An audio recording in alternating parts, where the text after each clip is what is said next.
A mais recente medida do governo federal, nesta sua série interminável de equívocos, é aumentar os impostos.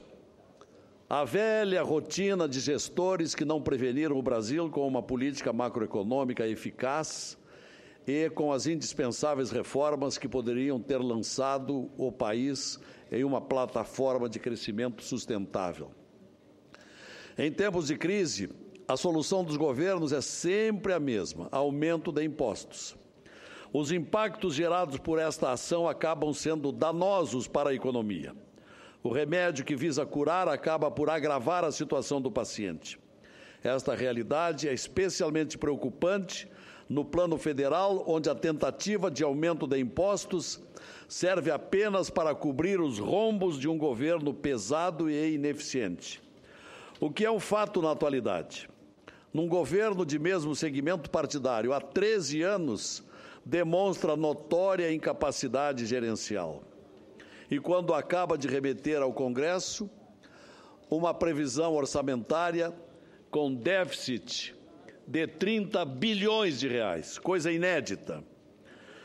Pois, enquanto isso, a nossa carga tributária já é uma das maiores do planeta, mas o seu retorno em serviços públicos, sabidamente, é pífia.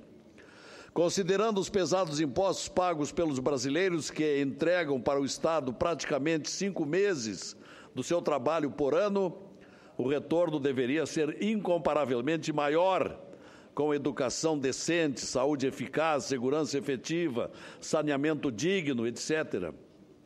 Além disso, os impostos altos do Brasil têm sido causa de políticas contraproducentes, gerando um PIB fraco, inflação crescente, fragilizando a indústria, gerando desemprego, encarecendo os produtos e o custo de vida de cada brasileiro.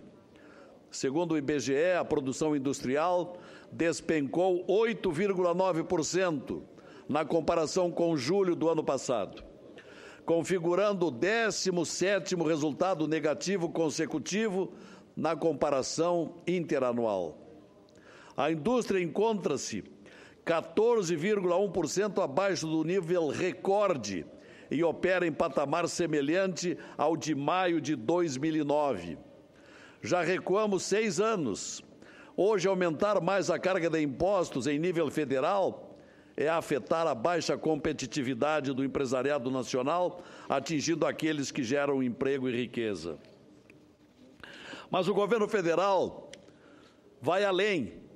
Os altos impostos que deveriam ser responsáveis por entregar serviços de primeiro mundo para a população acabam simplesmente para custear uma pesada máquina pública. Em nível federal, os cargos de confiança passam de 23 mil, enquanto nos Estados Unidos chega-se a apenas 8 mil, e um país que tem muito mais população que o nosso. Na Alemanha e França, são apenas 500 cargos de confiança. Na Inglaterra, admiráveis 300, como noticiado pela revista Época e pelo jornal O Estado de São Paulo. Se formos além e considerarmos os governos estaduais do Brasil, chegamos ao número, pasmem, 115 mil cargos de confiança. Somente o Estado do Rio de Janeiro possui praticamente o mesmo número de cargos de confiança que o governo federal norte-americano, e o Estado de São Paulo possui o dobro. Ao invés de aumentar os impostos, o governo federal deveria cortar custos. Hoje são 144 empresas estatais no Brasil, com 132 subsidiárias, como foi lembrado nessa tribuna pelo senador Ataídes Oliveira, do PSDB de Tocantins, na data de ontem. Hoje o governo federal é grande e ineficiente, mal gerenciado administrativa e politicamente. Já passou da hora do ministro Levi implementar um real corte de custos, acabando com o período de maquiagens e pedaladas que levaram o governo ao constrangimento de ter que aplicar-se perante e explicar-se perante o Tribunal de Contas da União. É preciso dar exemplo. O Brasil não pode perder as conquistas alcançadas com o Plano Real, o equilíbrio das contas públicas e o fim da inflação, que pune de forma impiedosa aqueles que têm menos. Portanto, é agora um ultraje que a presidente Dilma confesse hoje não ter percebido a grave crise que se avizinhava durante a sua campanha presidencial. É lamentável para um país como o Brasil, que conquistou a estabilidade mediante esforços, tantos esforços, ver o Planalto encaminhar uma peça orçamentária pela primeira vez deficitária. Não resta alternativa senão reconhecer o fracasso desse governo que aí está. Déficit primário previsto de 30 bilhões e meio de reais. No Rio Grande do Sul, senhores senadores, meu estado, o governador Sartori iniciou agora um processo ambicioso de corte de gastos para tentar salvar um estado que foi entregue para suas mãos em situação de falência, uma verdadeira herança maldita. Apesar da economia realizada a duras penas, o Rio Grande do Sul continua sendo punido por um governo federal que também não faz o dever de casa e apresentou proposta que incorre em déficit.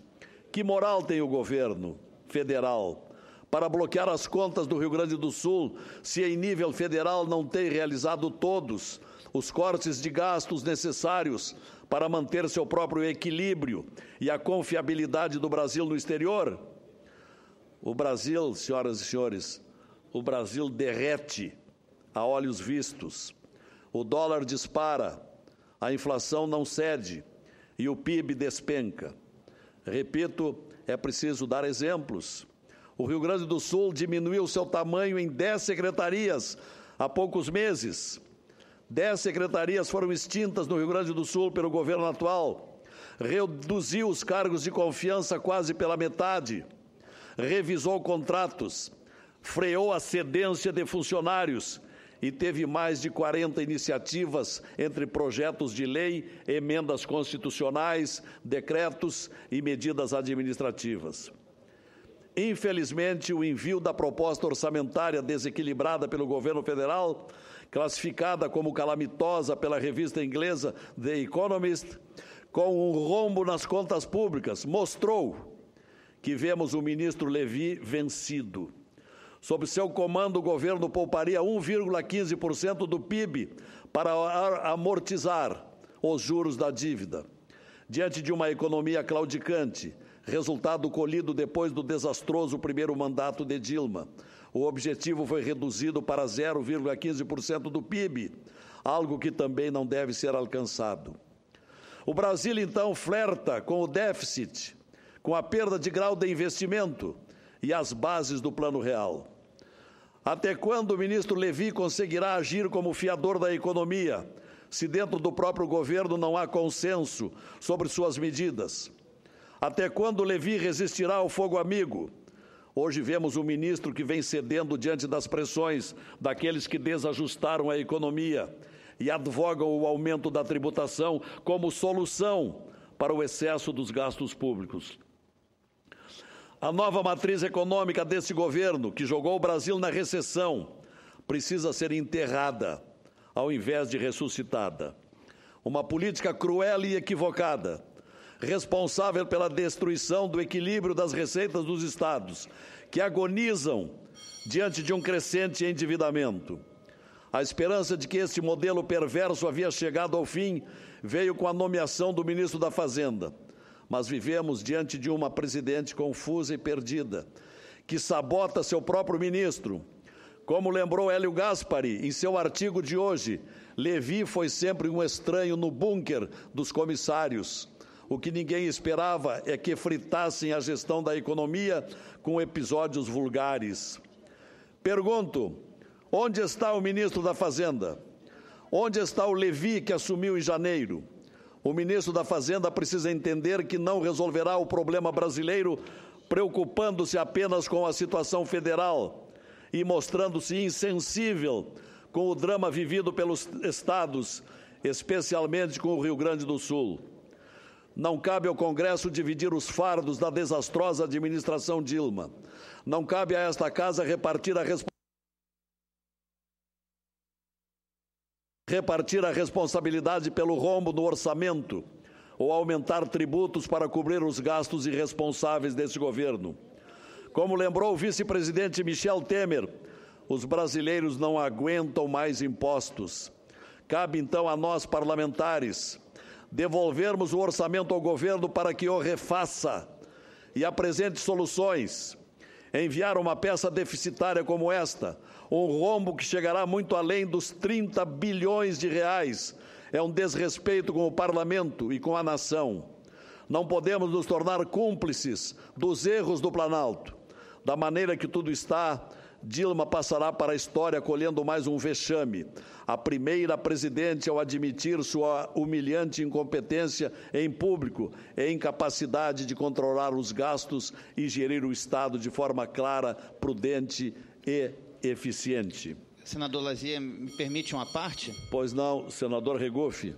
Senador Lazier, eu estou acompanhando o discurso de Vossa Excelência e eu queria aqui fazer um comentário sobre ele. Vossa Excelência é muito feliz quando coloca da necessidade de ter uma eficiência no gasto público, na máquina pública. Infelizmente, nós vemos um governo absolutamente perdido, porque nós temos uma carga tributária nesse país, eu já falei isso aqui, de superior a 36% do produto interno bruto, a maior dentre os países do mundo emergente. Pega os BRICS, a do Brasil é maior do que a da Rússia, é maior do que a da Índia, é maior do que a da China, é maior do que a da África do Sul. E o governo não consegue, com uma carga tributária superior a 36% do produto interno bruto, dar conta. E ainda fala em aumento de impostos para penalizar o contribuinte, ao invés de tornar a sua máquina mais eficiente.